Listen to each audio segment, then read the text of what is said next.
Hi everyone, welcome to week 6 of MakeCode with Microbit. Sadly, today is our last episode, but we'll have exciting stuff going on. So with me today is Neve, as always. Hi everyone. And in the background, we have the rest of the DreamSpace team ready to answer any of the questions that you have. So do keep that in mind. If you have any questions about the code that we're doing or anything like that, put them into the Q&A section and our team will get to them as soon as they can. Also, remember to put the webinar on pause at any point to get caught up with your code or to be a little bit more creative with what you're building.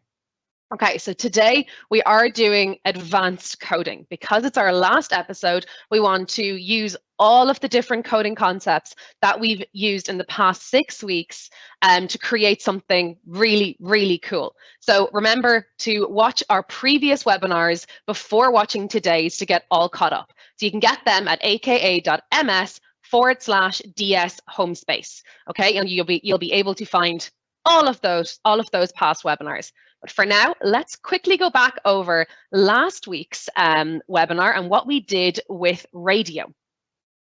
So what I'm going to do is at the very beginning, as always, we're going to go to makecode.microbit.org, just like we do every week, and we can click into New Project. Okay?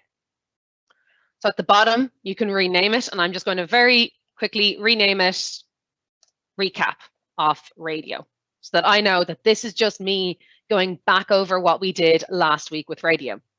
Okay, so last week, not only did we go over radio and conditionals and other really cool things like that, we also learned how we can integrate coding into real life.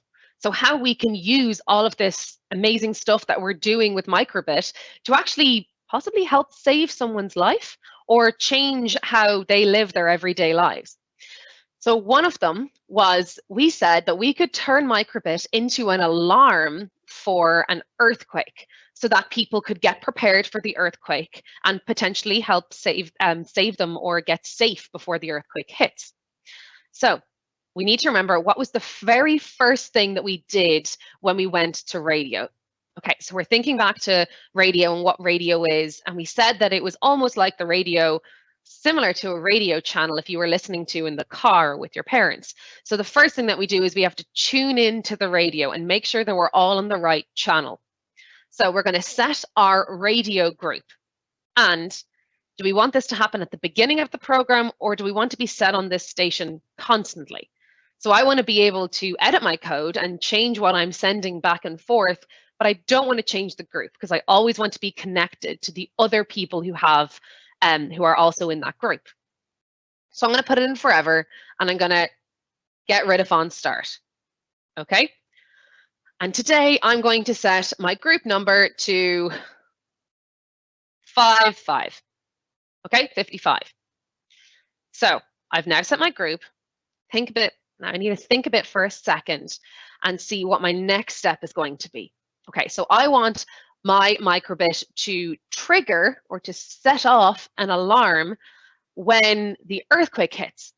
So we said last week that there are loads of different things that Microbit can do. And one of the things that it can do is that it can actually feel vibrations or feel if there's a shake or a drop or something like that. There's a motion detector in it.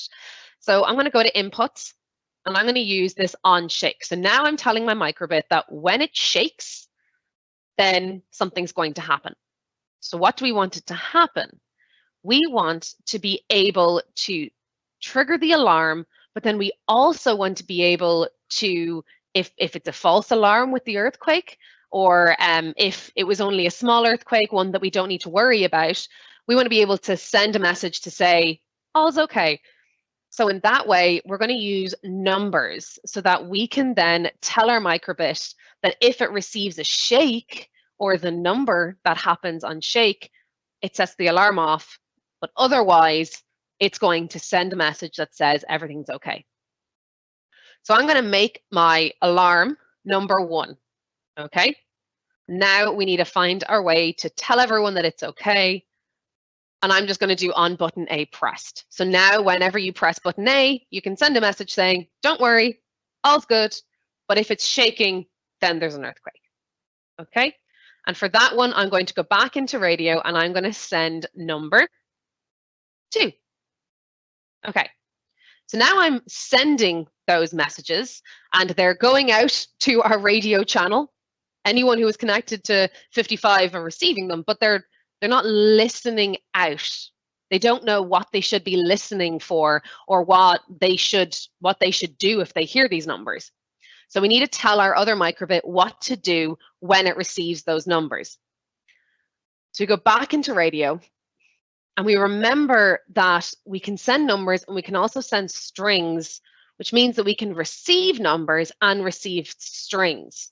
So because we're sending numbers, we need to be listening out for numbers and not strings. So on radio receive number. Okay, so now our microbit's listening out for the numbers, but they don't know what to do when they receive them. So we need to tell them that if they receive a 1, trigger the alarm. If they receive a 2, turn off the alarm and say everything's okay. So that if, those if words that we're using there, that sounds similar to the coding concept that we've been using over the past few weeks and we'll be using today as well. It sounds like our conditional statements, which we found in logic, okay?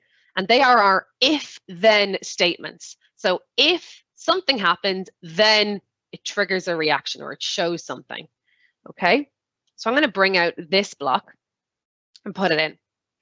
Okay, now I'm going to do as a good coder should. I'm going to read through my code logically to see if it makes sense.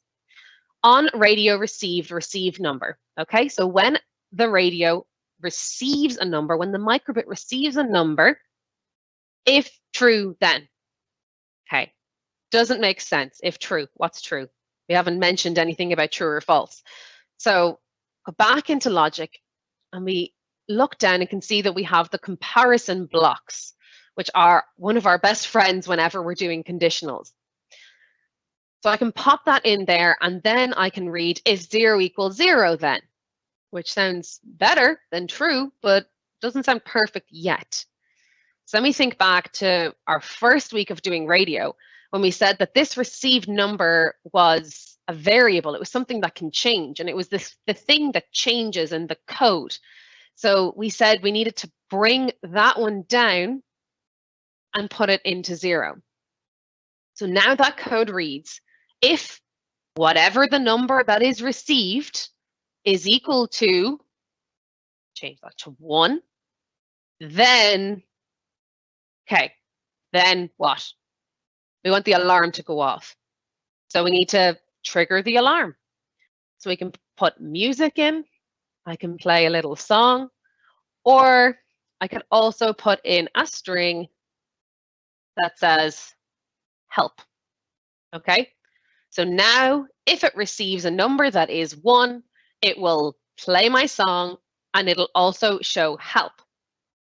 Okay, but what happens if it receives 2 or anything else that isn't a 1? We haven't told our microbit what to do then. So we need to put that in this section down here. And last week, we just got it to send an icon, actually, and we made it have a smiley face. And you could also put in a string there as well that says, all okay. Or you could actually put in music there as well and have a different song that plays if everything's okay to make sure that it is accessible for everyone so that everyone would be able to know the song for if there's an earthquake and then the song if everything's okay. So we learned so much last week. We did loads of code and it was very, very difficult. But today we're going to be using all of that code to create something a little different. So I'm going to pass you on to Niamh now, who's going to talk about what we're doing today and our project for today. Thanks, Kaylin. So the first thing we're going to do, as usual, is go to MakeCode.microbit.org. And the home page will open up. And I'm just going to go through the home page with you again. I've done this on the very first webinar, but I just want to show you some other challenges and tutorials available if you enjoyed this series, just to keep up your coding skills. Okay, so we normally click into new project, and we will be clicking into new project in a few minutes, but just down here there's loads of different tutorials you can follow. There's live coding sessions. Down here a little bit further, there's some games. So today we're actually going to be creating a game, so that's interesting. So I'm going to explain that now in a minute. So if you enjoyed today's webinar and you enjoy making the game, you might have a look at some of the other games available, and they'll take you step by step through the game so that you can create the same game. There's radio games, fashion, music. There's loads and loads there on the home page. So do feel free to kind of to have a look around the home page after this series, just to keep up your coding skills with Microbit and MakeCode. So as usual, I'm going to click into new project because we're going to start a new project today. We're going to create a game. And I am going to name my project Webinar 6.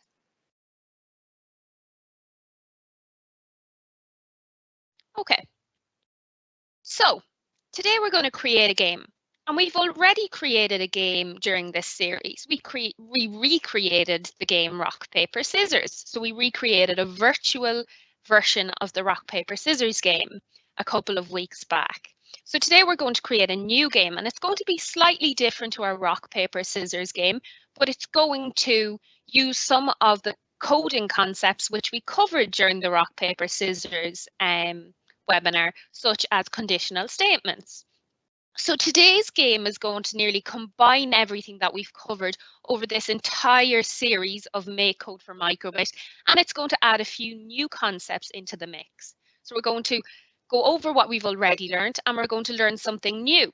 Okay, so the game is called Snap the Dot, and the aim of the game is basically exactly as the game says. We have to snap the dot or click on the dot when it's on a certain location on the microbit. Okay, so we want our dot to start at the very, very middle LED over here at 22 on our microbit. Okay, and our dot is going to be our character in our game.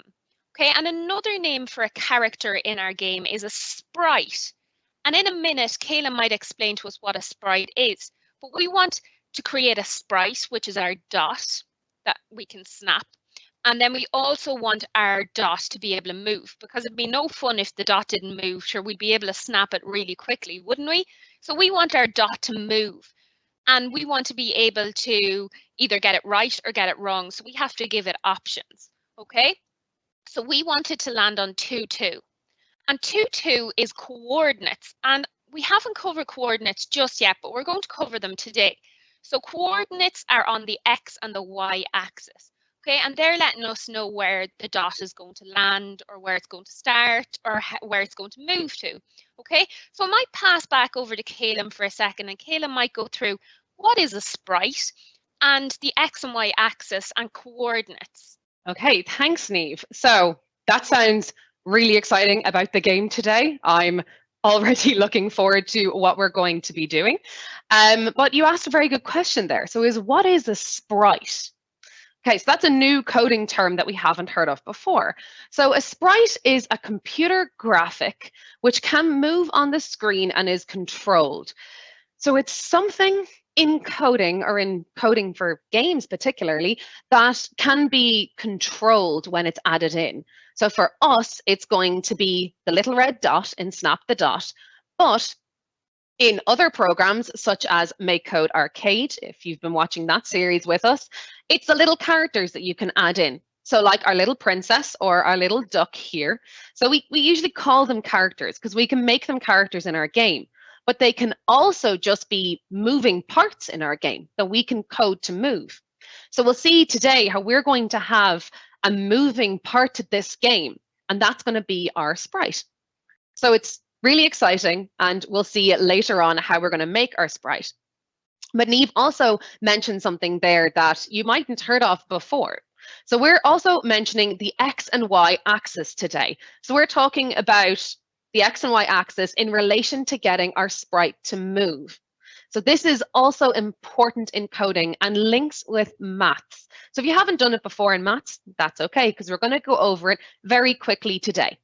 So the y-axis usually is the one that goes up and down. And a nice way to remember that is it's like a yo-yo. Okay, so the the y-axis goes up and down like a yo-yo, and then the x-axis is the other one.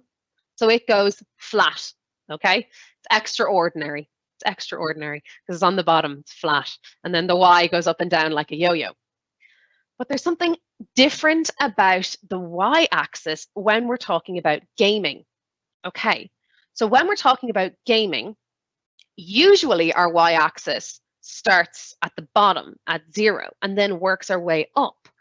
But with gaming, it actually starts at the top and works its way down, okay? So it's inverted, it's backwards to how it usually is. So we need to start thinking like this. If you look at our microbit with a normal x and y axis, that's how it sits. Now it sits like this. So if we wanted our microbit to sit here, our light to sit here, we would have to look over to this diagram and see that that square is 0, okay? And then if we wanted it to be here, this one here, we'd have to count in, okay, 0, 1. So we know the x is equal to 1. And then for the y, we'll have to count down. So it'll be 0, 1, okay? So you always start on 0 and then count in, just like on your number lines as well at home when you're doing maths. The only thing that is different in gaming is that the y starts at 0 and then goes down instead of going up, okay? But if you do want to pause now and even take a picture of the screen so that you can have this little graphic that will help you when you're coding and trying to work it out, please feel free. But that's our little definition of the XY axis in coding. But let's see how our game goes. So I'll pass you back on over to Niamh. Thanks, Kaylin.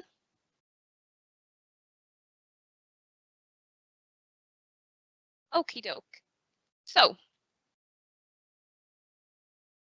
back to our game. So I'm just going to go full screen here.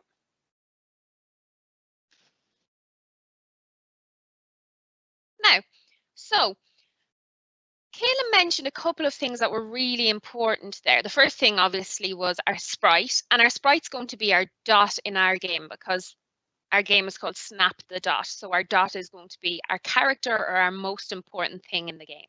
Okay, so the very first thing we need to do is we need to create a variable, just like we did when we played rock, paper, scissors. We had to create the variable rock, paper, scissors.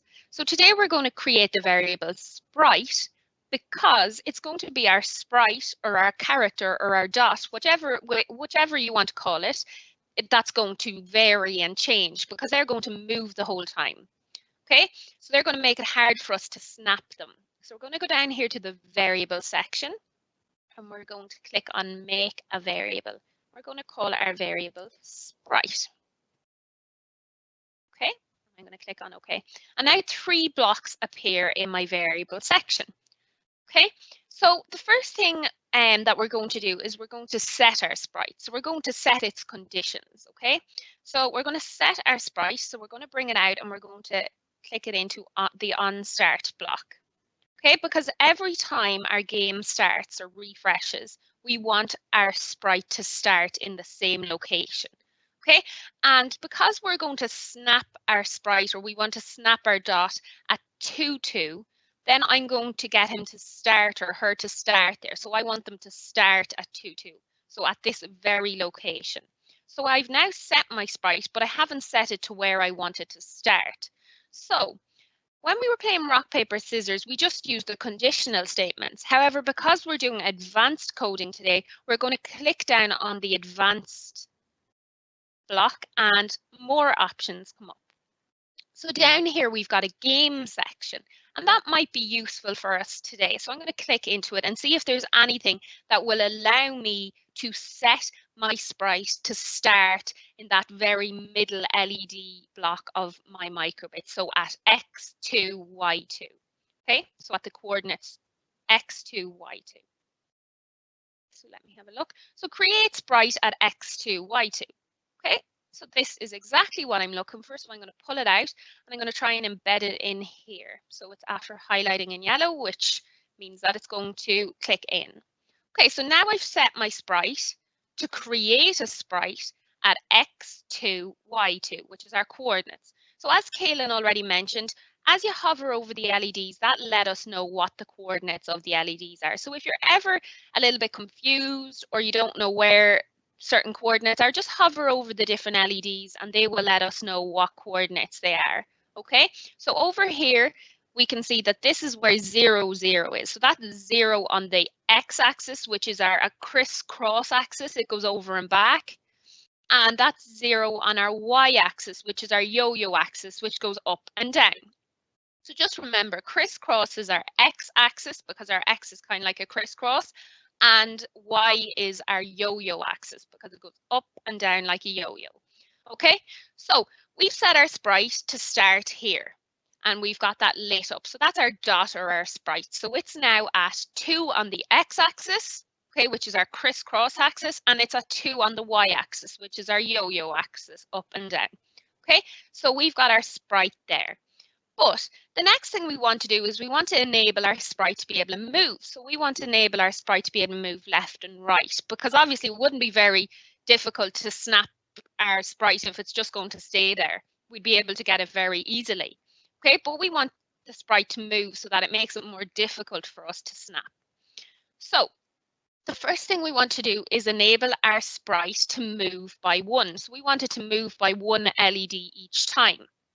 But then what happens when it reaches the edge? So what happens when it reaches this LED?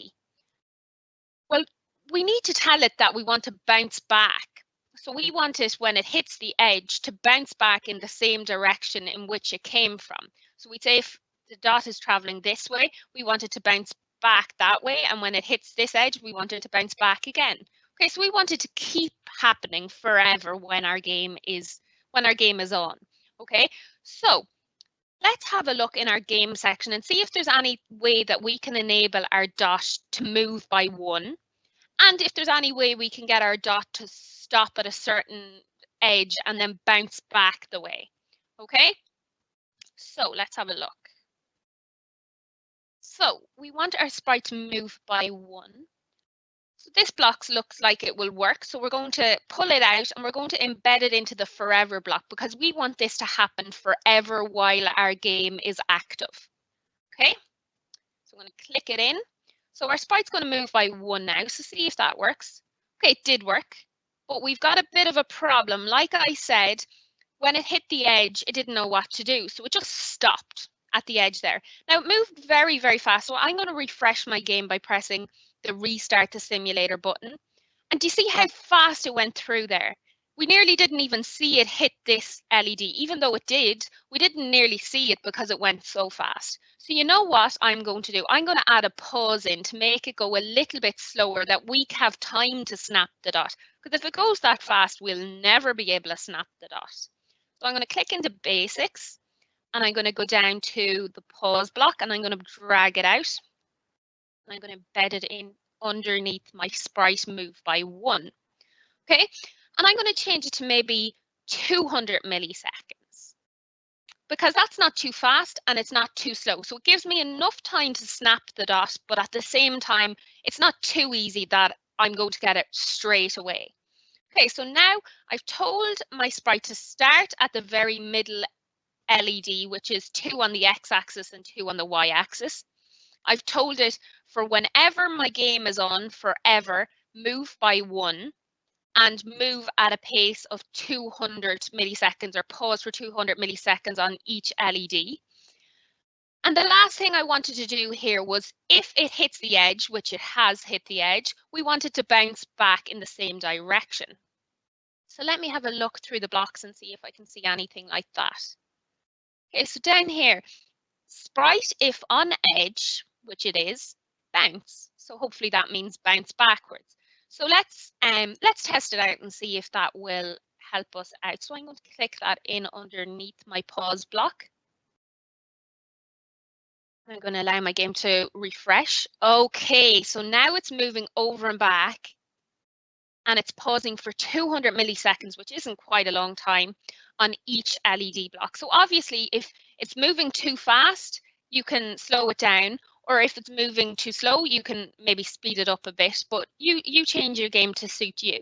So at this point, I would advise maybe pausing the webinar, making sure that you've created your variable, your sprite, that you've set your sprite to the correct position on the X and the Y axis, so X2, Y2, okay? So the correct coordinates, 2, 2, and then that you have enabled your sprite to move by 1 LED, and you have kind of slowed down the pace so that it's possible to snap the dot.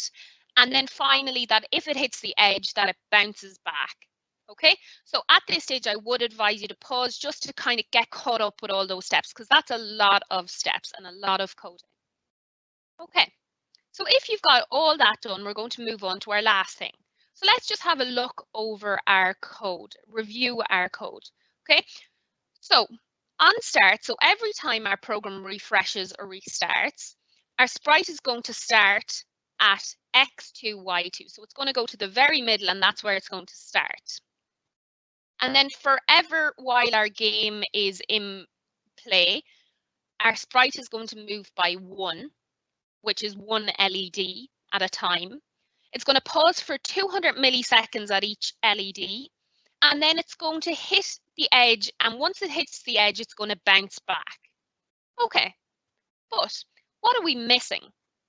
Well, the name of the game is Snap the Dot, but at the minute, have we a way of snapping the dot? So if I wanted to snap the dot when it's on the middle one, I've no way of actually doing that.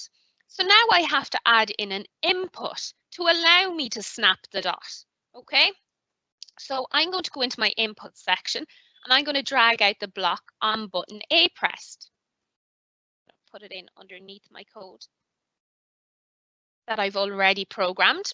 Okay, so now I've got an on button A pressed. But let me think, what do I want to actually happen? So when I snap the dot, I want to get some points, don't I? So I want to get maybe 1 point for every time I snap the dot when it's on the very middle LED. So when it's on X2, Y2, I want to receive maybe 1 point. And then if I snap it when it's on maybe one of the other LEDs, so we'd say one of these. So let me see what the coordinates are. So when it's on 0, 2, or when it's on 1, 2, or when it's on 3, 2, or when it's on 4, 2, I want the game to end because I didn't snap the dot in the right location. So I want it just to be game over. So my two options are going to be, if I snap the dot in the correct location at 2, 2, I want to gain a point. And if I snap the dot at one of the other locations which are incorrect, I want the game to be over. Okay, so in order to do that, I need my conditional block. So I need to set my conditions. Okay, so I'm going to go back into logic, just like I did when I was using the rock, paper, scissors game. And I'm going to bring out the if true, then else block. Okay, because I'm giving my game options. So it has two options. If I snap the dot, I'm going to get a point, else game over. So if I don't snap the dot in the right place, my game is going to end. Okay, so I'm going to have to think about what way I'm going to word it in order for it to make sense for my computer program. Okay, so in order for it to make sense for my microbit.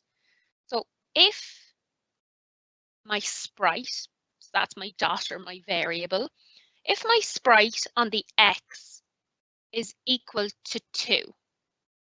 Okay, so I'm thinking about using the equals block, and we're used to using the equals block when we use our conditional statements. So I'm going to go into my logic and I'm going to get my equals block. Okay, and it looks the same shape as this true block, so I'm going to replace it in there. So then I was just talking to myself there, and I said, if my sprite on the X is equal to 2. So our dot is only moving along the X-axis. You've probably noticed that at the minute. Okay, so our sprite is only moving over and back on this axis, on the X-axis, which is our crisscross axis. It's not moving up and down on our yo-yo axis. It's only moving on our X-axis. So when I refer to my sprite, I might just refer to the x-axis because it's only moving over and back on the x-axis for this time. Okay, so if my sprite on the x-axis is equal to 2, so if it's equal to 2, so this is 1 on the x-axis, this is 2 on the x-axis. That's our first number. This should be 3 on our x-axis. Okay, so we want it to equal 2 on our x-axis, which is the first number inside those brackets. So if our sprite is equal to 2 on the x-axis, then we want to gain a point. So I'm going to have a look in game and see if I can see anything that says something similar to if sprite on x. Let me have a look. Create sprite at x. Well, we've used that already. Set sprite on x. Okay, here. Sprite x. Okay, so let's see, it's round in shape, so it should slot in instead of our first 0 in our equals block. So if our sprite on x, and look, we have a drop-down menu. So there's a couple of other things. So if our dot were to be moving up and down like our yo-yo, so if it was going up and down like this, we'd use the y-axis. But because it's moving crisscross like our x, then we're going to use our x-axis. So if our sprite on the x-axis is equal to 2, then we want to gain a point. So I'm going to see if there's any way we can gain a point here. So I'm going to look down through this. Change score by 1. Okay, I'm going to embed it in here. So that's my first condition, that if my sprite on the x-axis is equal to 2, I want the score to increase by 1. So I want us to gain a point. However, I said that if we didn't click or snap the dot on the right location, on the right coordinate, then I want our game to be over. So I'm going to have a look now through our game blocks and see if there's something that would allow me to have the game end. Move life, score, game over. Excellent. So I'm going to drag this out and I'm going to have that as our second condition. Now, I'm going to just review all my code. So when my program starts, my sprite is going to create a sprite at the x2, y2 coordinates. Okay, so it's going to start at the very middle and then start moving, because inside my forever block, it says sprite move by 1. So it's going to keep moving by 1 because it's going to happen forever until my game ends. It's going to pause for 200 milliseconds at each LED. And then if it hits the edge, it's going to bounce back, and that's going to happen forever. Okay. Now, the very important, probably the most important part of the game is how we actually snap the dot. So on button A press, so when we press A, if we've pressed it when the sprite is at 2 on the x-axis, so if the sprite on x-axis is equal to 2, we're going to gain a point. Else, the game is going to end. It's going to be game over. Okay, so let's have a try. I'm going to try out the game. I'm going to test it and see if I can get how many points am I going to aim for. I'm going to aim for maybe 4 points. I'm going to try and get a high score of 4 or more. Okay, now let me have a try. So I'm going to try and press button A when my dot is on this coordinate, so 2, 2. Oh, game over.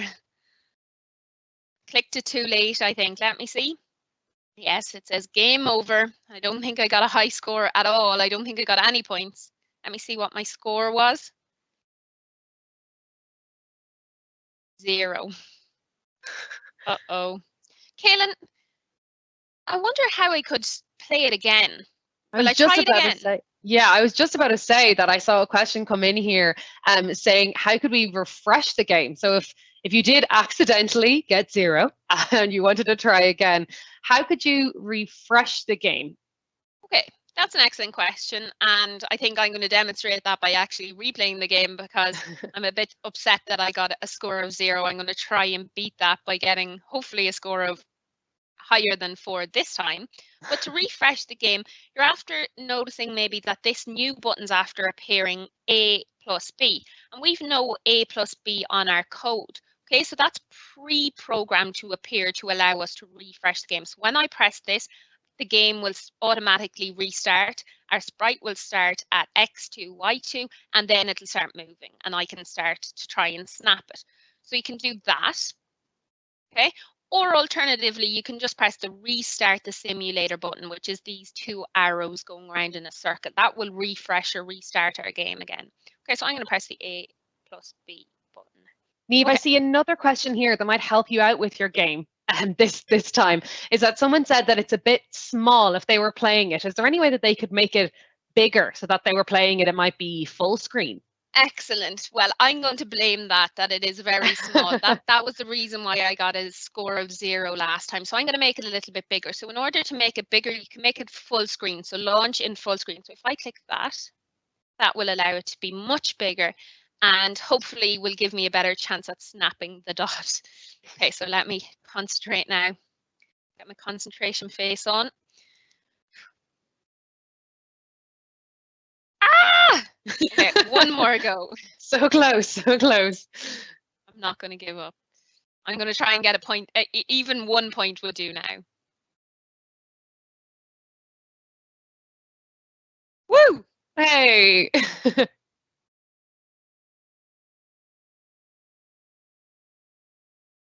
Getting into it now. 3 points. Okay, I'm going to try and beat 4. 4. 5. Oh, okay. So now it's going to tell me my high score. Hopefully, I think it was 5. I think I counted there through. So game over. So 3rd time lucky. So don't give up on your first try. It is quite difficult, and I set mine to move quite fast. So score 5. Woo! So I bet my score, which I set out to beat of 4 by getting 5.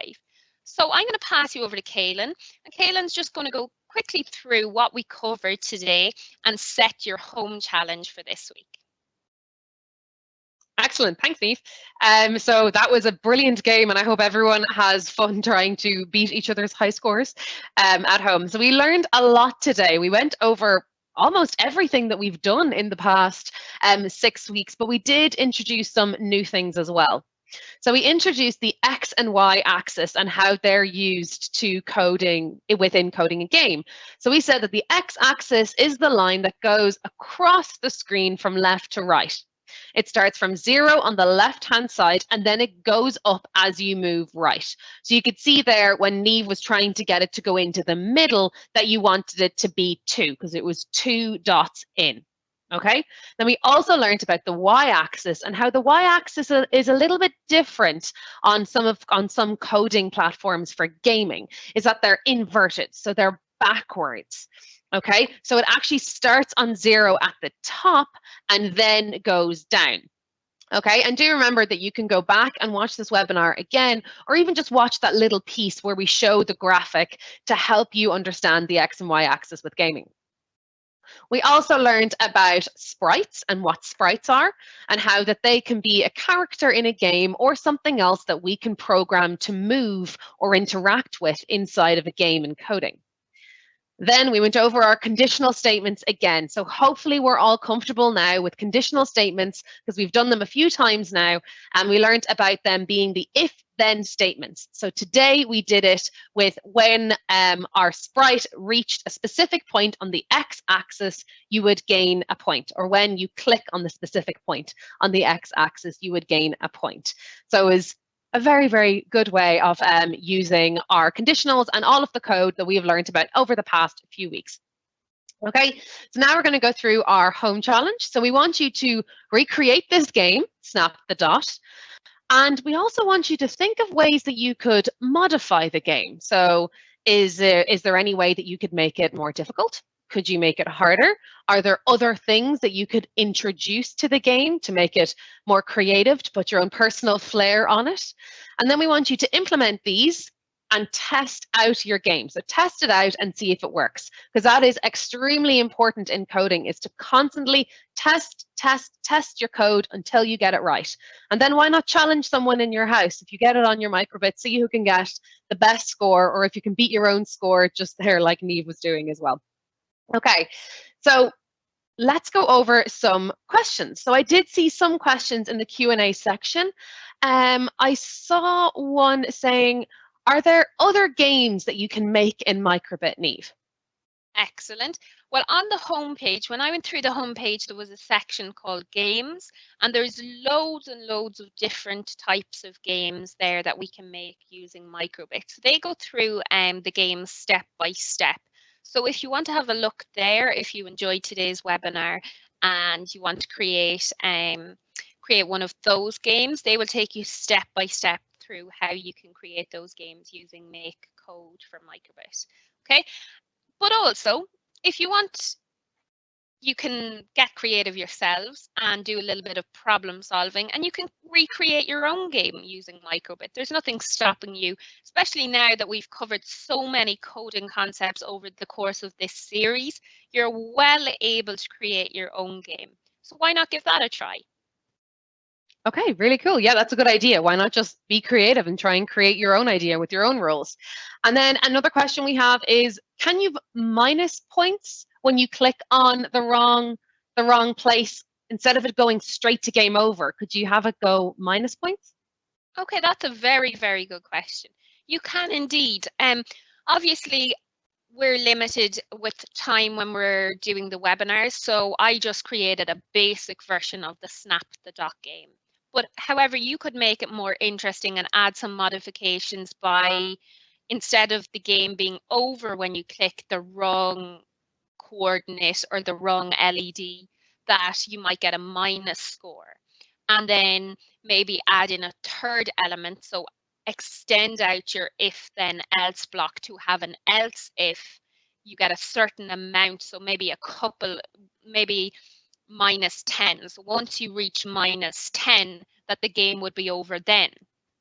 So maybe every time you click on the wrong block, you get minus 1 point, because every time you click on the right block, you get 1 point. Or you could even, every time you click on the correct block, you could get 2 points. So that every time then you click on the wrong one, you get minus 1. And then once you reach minus 10, which hopefully won't happen, your game will end. Otherwise, your game will go on forever. But you could try that out. So yes, definitely you can introduce minus points and to change the score by minus numbers and minus points if you want. Excellent. And that would really make our game more like a real life game that we could play, like an arcade game. So really good. Exactly. So I think that's all of our questions there today. Very good. Okay, well, that's really it for today and for this series. I would just like to take the time to thank you on behalf of the DreamSpace team for watching in with us and joining us along this MakeCode for Microbit series. We've really enjoyed seeing how everyone got on the home challenges and all the different things you came up with over the course of this series. So well done. You can give yourselves a big pat on the back. You've covered some really, really difficult coding concepts over the course of the 6 weeks that this series has ran. Something else I'd like to mention is that next week we're starting a new series called MakeCode for Microbit Oscuelga. So we're going to be coding Oscuelga with Microbit. So feel free to join us along that series if you wish. It is going to be really exciting, and it'll be slightly different to our current MakeCode for Microbit series in English. So it will take place on Mondays at 1 p.m. So it's going to replace this Microbit series in English. Okay. Obviously today we're on Tuesday at 12 p.m. but that was because yesterday was a bank holiday. So we will be starting a new series next Monday at 1 p.m. and it'll be on Mondays at 1 p.m. for a couple of weeks. Okay. So hopefully you'll join us there. But if you do want to have a look at our previous webinars from this series, or if you want to maybe look at some of the home challenges again and try and recreate the home challenges in a different way, please feel free to follow the link on screen now, and it will bring you to where all our webinars are on demand and all our previous home challenges. Gurv míle maith agaibh agus slán go fóill. Slán!